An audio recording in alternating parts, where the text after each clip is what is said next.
Hi everyone, welcome to our homeschool table. My name is Jerilyn. I'm a mom of 3 kids, ages 9, 3, and 10 months old. And today I'm going to be sharing about our language arts curriculum for the upcoming 2024-2025 school year.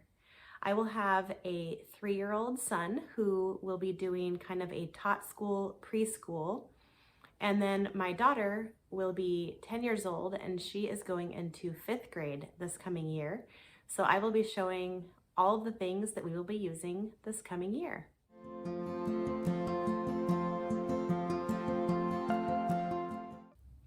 First, I want to mention that today's video is part of a collaboration of lots of homeschool moms sharing about what we are using for language arts specifically in our homeschools this coming school year.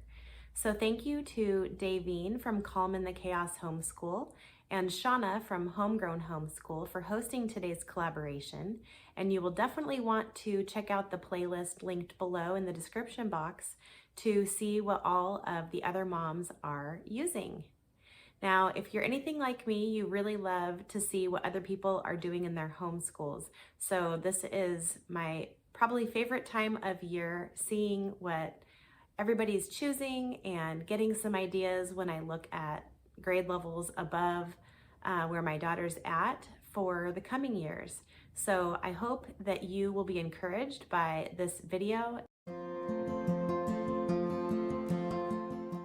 I'm completely surrounded by books today and materials on my table here. So I'm just going to dive right in and start out with sharing about what my son will be doing for his taught school preschool language arts. If you watched my math video last week, you probably remember seeing the alphabet cards from Brighter Child, which is actually Carson Dellosa. And so these cards, they have the same picture for the capital and the lowercase. And so my plan is to introduce the letters of his name first. So this set has all the different letters and they are on a really nice thick laminated cardstock. So these will be really nice to use. I'll probably just put them up on my homeschool line back here, or I might make a new one specifically for him. So, yeah, we'll be using some alphabet flashcards. I have a couple different books that I will pull out from time to time. So Dr. Seuss's ABC book, and this of course has the big A, little a, what begins with A, and each of the letters has different examples of things that start with that letter. We also have Animal Alphabet. Now this book has seen better days. This is from when my daughter was little, but this is fun where you can slide the little animal. A is for alligator. And then we also have the Biggest Story ABC book. Another thing that he will be doing is practicing coloring. That's it. He's already been practicing, as you can see, but this coloring book has different objects and then a word at the bottom. And basically, I just want him to get used to putting something on a piece of paper. He really likes to scribble on just copy paper with a pencil or a crayon. Recently, since he's been seeing his sister use colored pencils, he's been interested in using colored pencils.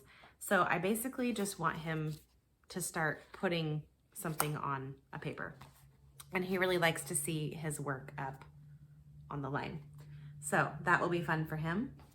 And then another thing that I think is really important in the younger years are singing little rhymes and songs and just learning the sound of words and rhyming and things like that. So I have a songs and rhymes book that we will be using. This just has things like If You're Happy and You Know It, The Wheels on the Bus, Be Careful Little Eyes What You See, things like that. And then I also have some Usborne Phonics Stories, Cow Takes a Bow, and Other Tales. And this is just a whole kind of collection of rhyming stories. And so they have really fun pictures. And so I just plan to read these throughout the school year just to get him listening to the different ways that words sound. So those will be fun. And then I also have the Usborne Phonics collection, which is a box set like this. If you're interested, I will try to link it below. But this just has lots of different books. We have Hyena Ballerina, Llamas in Pajamas, Underpants for Ants. So lots of great rhyming books for us to be reading. Now, I think that that reading good books is one of the best things that you can do when you have little kids. So I'm going to show you several different kind of book series or author series that we have that I will specifically kind of have set aside to read to him throughout the school year. And we have quite a few here. I like Karma Wilson is a really great author that I have enjoyed over the last several years. So we have Bear Feels Scared, Bear's New Friend, and Bear Wants More. And these are just cute little books for him. I also have several of the If You Give a Mouse a Cookie series. So we have If You Give a Mouse a Cookie, Happy Easter Mouse, If You Give a Moose a Muffin, If You Give a Pig a Pancake. I have If You Give a Dog a Donut, and a couple of the other holiday ones as well. And then of course, no childhood would be complete without The Very Hungry Caterpillar by Eric Carle.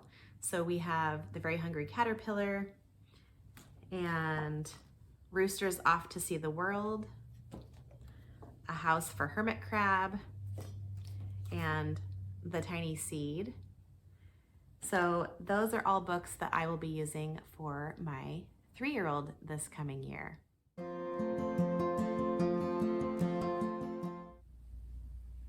Now let's talk about my daughter who will be in 5th grade. We have tried several different types of language arts and English programs over the last few years, and we haven't really landed on what we really like. This last year we were using Ambleside online a little bit here and there, and she learned how to narrate the things that she was reading to me. And we seem to really like that style of reading and then telling back what she remembers from the stories. So I decided that this coming year, we would dive right into the full Ambleside online language arts suggestions. So today I have my printout. I took this straight from the Ambleside online language arts section for grades 4 through 6. I've made some slides that are going to go up here to show you a little bit easier what I'm going to be talking about. There are 7 different things that we will be studying in the language arts category. So those will be reading, oral narration, written narration, copy work, dictation, grammar, and typing. I might have gotten those out of order a little bit, but that's okay. So I'm gonna go ahead and start by first showing you what she will be reading, because that really is the basis of what several of the other parts are based off of. And if you have watched any of my previous videos, you might remember that we use Sunlight for History Bible Literature in our homeschool. And we've been doing that since she was in 1st grade. So this coming year, we will be using Sunlight History Bible Literature Level E. And this basket right here has all of the books that she will be reading this year through that program. So I'm just going to first show you what those books are. So we have By the Great Horn Spoon, Freedom Train, The Story of Harriet Tubman, Turn Homeward, Hannah Lee, Shades of Grey, Sing Down the Moon, Old Yeller, Helen Keller, The Wright Brothers, which is a landmark book, Hero Over Here, All of a Kind Family, George Washington Carver, and this is from Heroes of History from YWAM, Thimble Summer, Gone Away Lake, The 17th Swap, Plain Girl, Henry Reed, Brutchko, From the Mixed Up Files of Mrs. Basil E. Frankenweiler, and last but not least, Because of Winn-Dixie. So those are the Sunlight readers that she will be reading this coming year. She will also be using some books that I have taken from the Ambleside book list, and those books are the Burgess Seashore book for children. A few of the other books that I am going to be using I don't have quite yet, but they are Men of the Mississippi, Tree in the Trail, and the Burgess book of Animals for children. So she will be reading those as well. So her reading will be not only her Sunlight readers and the Ambleside online books, but also her Bible reading passages. And those are going to come from our History Bible Literature program through Sunlight. There are student readings and parent readings starting in level E. So she will be doing those on her own. And then she will be doing this next part of language arts with those readings.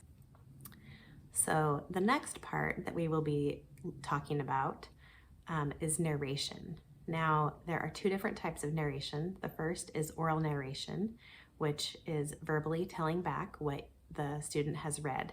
So when she does her readings, she will come and narrate to me what she has read about that particular day. So she will be doing that several times per day with different readings that she has. And then the second part is written narration. And at the very beginning, when you first start written narration, they suggest that you do about one per week where the student has to write out their narration for you. You don't have to edit it or correct it or anything like that. You just simply read the narration, and you might put it in a notebook or have a special notebook that you use to write your narrations in, something like that. They do recommend that you might choose one narration per month to edit and check for spelling, punctuation, grammar, things like that. So that is what we will be doing. The next part is grammar. So we already had this on our shelf before, and so I have decided that I'm going to go ahead and just use Fix-It Grammar, which is the Nose Tree, Level 1. And so this is the student book and the teacher's manual. This year, for 4th grade, she just recently started this, and that's because we were doing a Christian Light education reading program for the first 2/3 of the year. So when we finished that, she wanted something else to kind of fill that space, and we went ahead and started Fix-It Grammar. So at the end of the school year, she will have finished about 9 or 10 weeks. And so my plan is to put a pause on that for the summer, and then we will start it up again in the fall. So she will have weeks around 11 through 30 to finish up next year. And then we'll kind of reassess and see if we want to keep going with that or if we want to do something different. So the next two things that we're going to talk about are copywork and dictation, and they go a little bit together. Ambleside Online says that children should write only as much as they can write perfectly. And so I will be taking a passage out of her readers, or I might choose something from her Bible reading that week, or just a psalm out of the Bible that we want to do copy work from, something like that. And so basically what copy work is you just literally copy the passage word for word. You pay attention to capitalization and punctuation and spelling of words and things like that. She will be working on her copywork passage Monday through Wednesday, roughly. And then on Thursday, she will do part of that passage as dictation. And we might actually wind up working our way up to doing the full passage for dictation at the end of the week. So dictation is an exercise that improves the child's spelling and punctuation, and it does take time. Many people might choose to use a spelling curriculum, but lots of parents find that a child's spelling improves dramatically after a year or two of dictation. And we have been doing dictation in a different program for part of this current 4th grade year, and we have found it actually really, really helpful. So I just plan on continuing on with that. The last thing that she will be working on for language arts is typing, and we are going to be using The Good and the Beautiful Typing 1, and this just has really short lessons that I think will be really fun for her. So after it goes through all the how-tos of sitting at the computer and how you should have your posture and your fingers and things like that, then it starts into actual lessons where they're typing. And so she'll just have just really short lessons, some things to type. She'll learn how to open a document and type these things, and then we will practice saving them into a certain folder and things like that. This program has 80 lessons, so we will be doing 2 to 3 per week throughout the school year, and so hopefully she will enjoy that. I also have the next 2 levels that we will hopefully be using after we finish level 1. Also, don't forget to check out last week's video, which was all about what we'll be using for math. Come back next week to watch the next video in this series, which we will be talking about our family subjects, or history, science, things like that. So if you're interested in learning more about what we'll be using for those subjects, please make sure you stick around till next week. Don't forget to like and subscribe down below. Click the notification bell so that you know when a new video posts. Don't forget to check out the collaboration playlist below to see what everybody else has chosen for their language arts for the next school year. Thank you again to Davine from Calm in the Chaos Homeschool and Shauna from Homegrown Homeschool for hosting the collaboration. Thank you so much for coming today, and we'll see you next time. And